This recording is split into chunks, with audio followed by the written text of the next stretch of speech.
Welcome to today's Explainer. We're jumping right into a deeply poignant real-life family story set in a very specific, fascinating window of time, late December 1943 to early January 1944. We're going to explore how one family navigates that profound transition between generations, losing a beloved matriarch while at the exact same time celebrating the quiet, beautiful beginnings of a brand new life. It's a really incredible look at how our past and our future just sort of intersect in our daily lives. Okay, let's dive into this with a powerful thought from grandmother Della Curringer.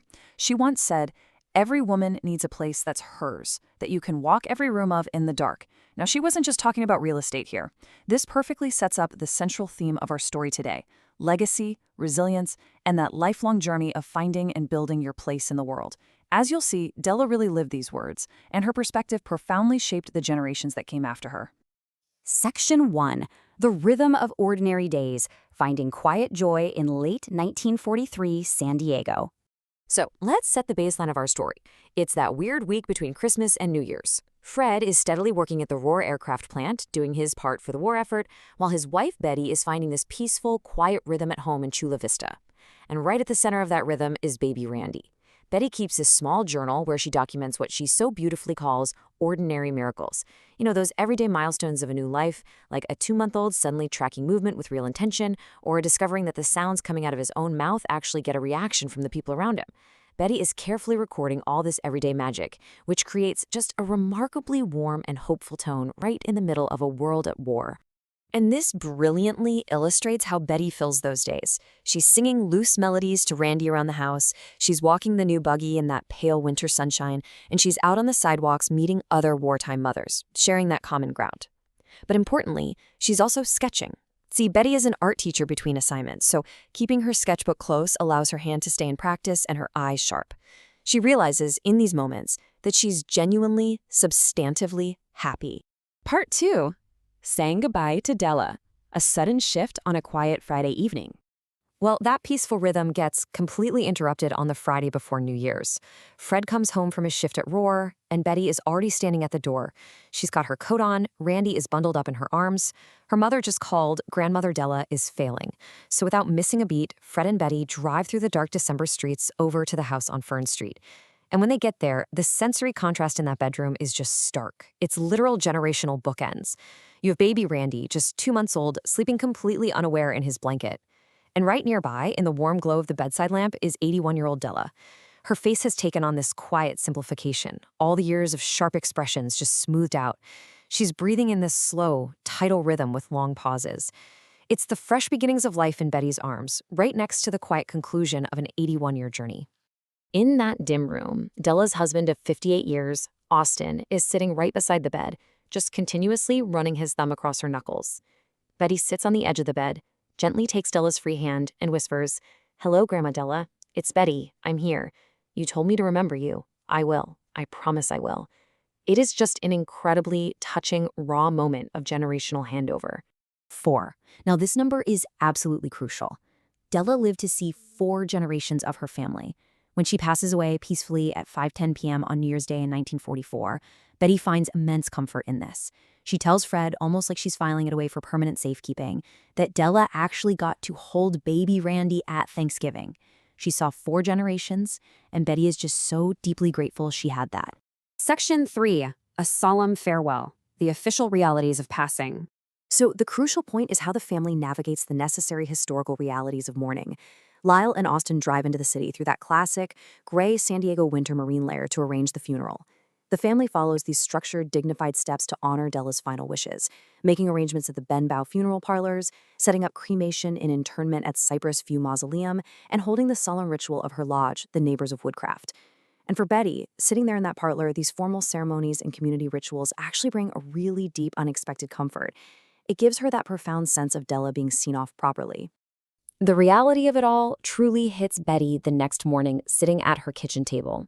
She reads the obituary in the San Diego Union. It's brief, but it names them all, including a great-grandson.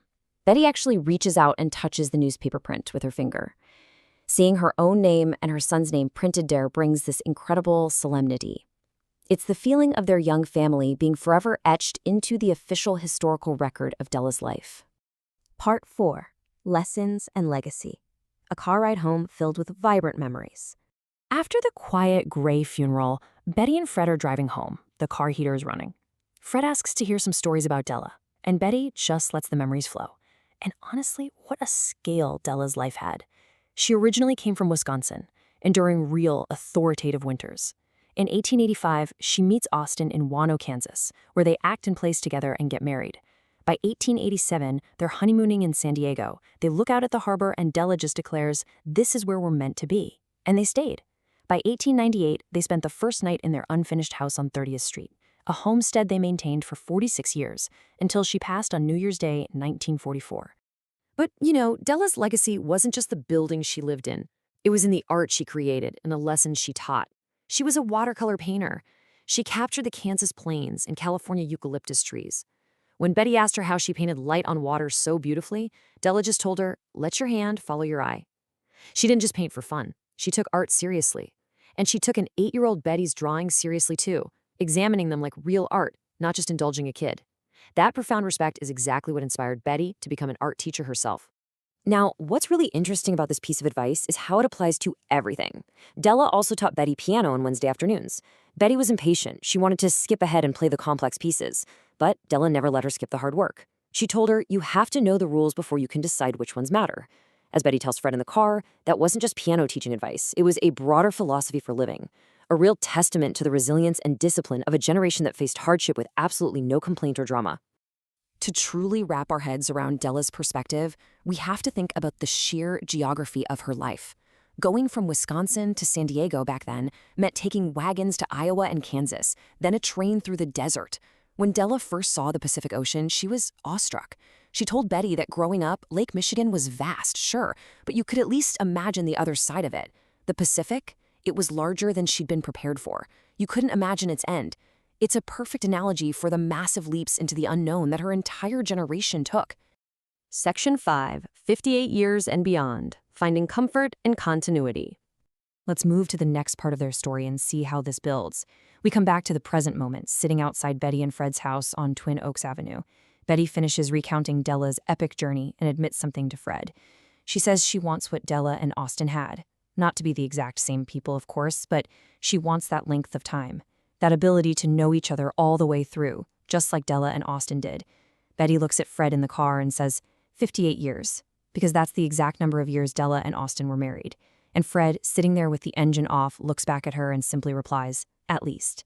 It's just a beautiful, hopeful promise for their own future, bridging the legacy of the past with all the potential of their life ahead. Betty and Fred finally go inside their house to be with their son, Della's great-grandson, surrounded by their own unfolding history. And it really leaves us to reflect on our own lives. What ordinary miracles are you recording in your own life to build your family's lasting legacy?